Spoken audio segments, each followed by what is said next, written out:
Chapter 14. Work, Washing and Fishing. We woke up late the next morning, and it was about 10 o'clock when we moved off.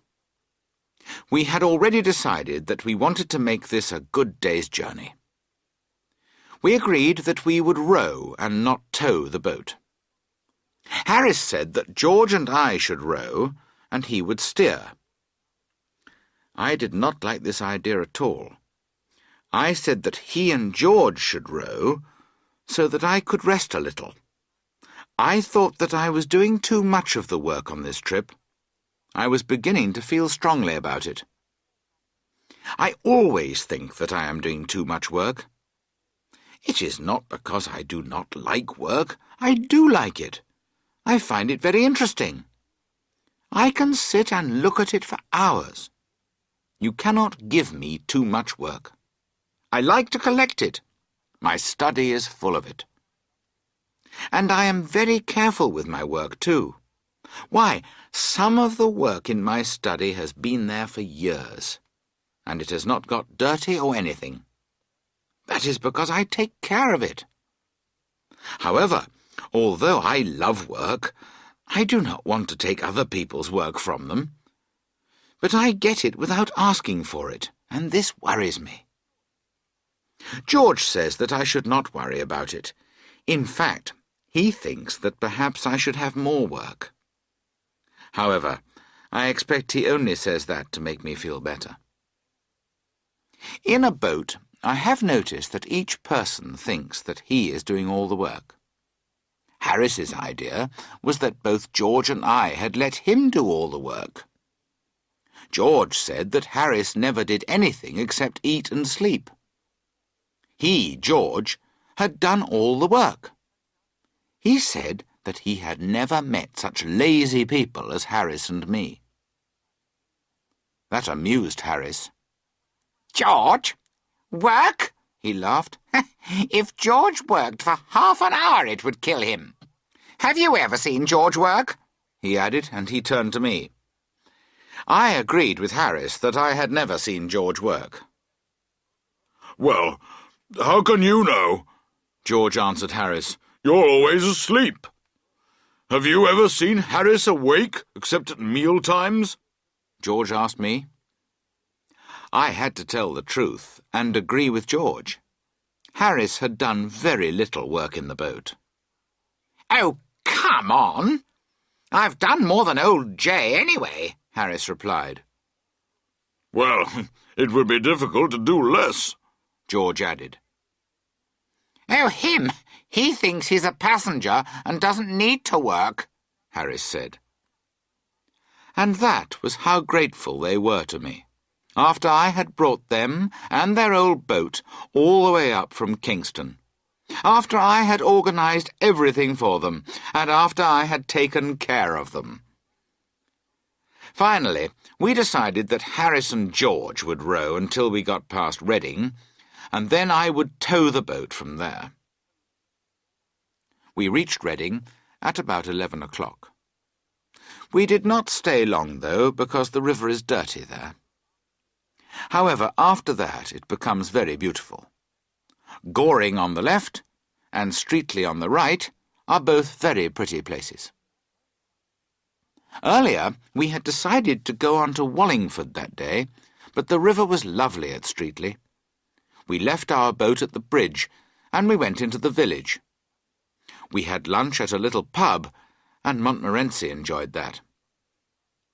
We stayed at Streatley for 2 days, and we took our clothes to be washed. We had tried to wash them ourselves in the river, and George had told us what to do. This was not a success. Before we washed them, they were very, very dirty, but we could just wear them. After we had washed them, they were worse than before. However, the river between Reading and Henley was cleaner, because we had taken all the dirt from it, and we had washed it into our clothes. The woman who washed them at Streatley made us pay 3 times the usual price. We paid her, and did not say a word about the cost. The river near Streatley and Goring is excellent for fishing. You can sit and fish there all day. Some people do sit and fish all day. They never catch any fish, of course.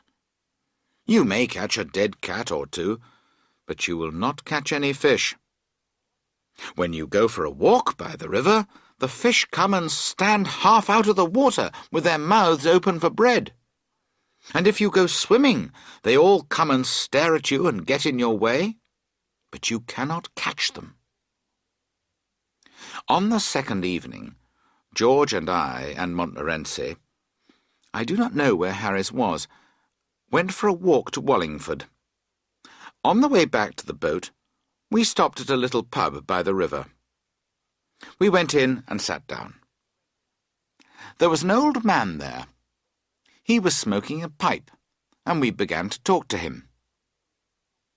He told us that it had been a fine day today, and we told him that it had been a fine day yesterday. Then we all told each other that we thought it would be a fine day tomorrow. We told him that we were on holiday on the river, and that we were going to leave the next day. Then we stopped talking for a few minutes, and we began to look round the room. We noticed a glass case on the wall. In it there was a very big fish. The old man saw that we were looking at this fish. "Ah," he said, "that's a big fish, isn't it?" "Yes, it is," I replied. "Yes," the old man continued. "It was 16 years ago. I caught him just by the bridge." Did you really? George asked. "Yes," the man answered. "They told me he was in the river. I said I'd catch him, and I did. You don't see many fish as big as that one now. Well, good night then." And he went out. After that, we could not take our eyes off the fish. It really was a fine fish. We were still looking at it when another man came in. He had a glass of beer in his hand, and he also looked at the fish. "That's a fine big fish, isn't it?" George said to him. "Ah, yes," the man replied.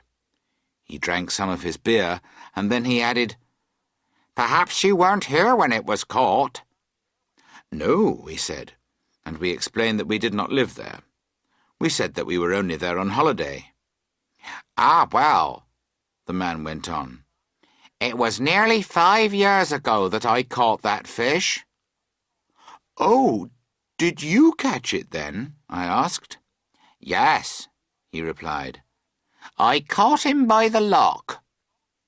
Well, good night to you." 5 minutes later, a third man came in and described how he had caught the fish early one morning. He left, and another man came in and sat down by the window. Nobody spoke for some time. Then George turned to the man and said, "Excuse me, I hope you don't mind, but my friend and I, who are only on holiday here, would like to ask you a question. Could you tell us how you caught that fish?" "Who told you that I caught that fish?" he asked. We said that nobody had told us. We just felt that he was the man who had caught it. "Well, that's very strange," he answered with a little laugh. "You're right. I did catch it." And he went on to tell us how he had done it, and that it had taken him half an hour to land it. When he left, the landlord came in to talk to us. We told him the different stories we had heard about his fish. He was very amused, and we all laughed about it. And then he told us the real story of the fish. He said that he had caught it himself years ago when he was a boy. It was a lovely sunny afternoon, and instead of going to school, he went fishing. That was when he caught the fish. Everyone thought he was very clever. Even his teacher thought he had done well and did not punish him. He had to go out of the room just then, and we turned to look at the fish again. George became very excited about it, and he climbed up onto a chair to see it better. And then George fell, and he caught hold of the glass case to save himself. It came down with George and the chair on top of it. "Is the fish all right?" I cried. I hope so, George said. He stood up carefully and looked round. But the fish was lying on the floor, in 1,000 pieces. It was not a real fish.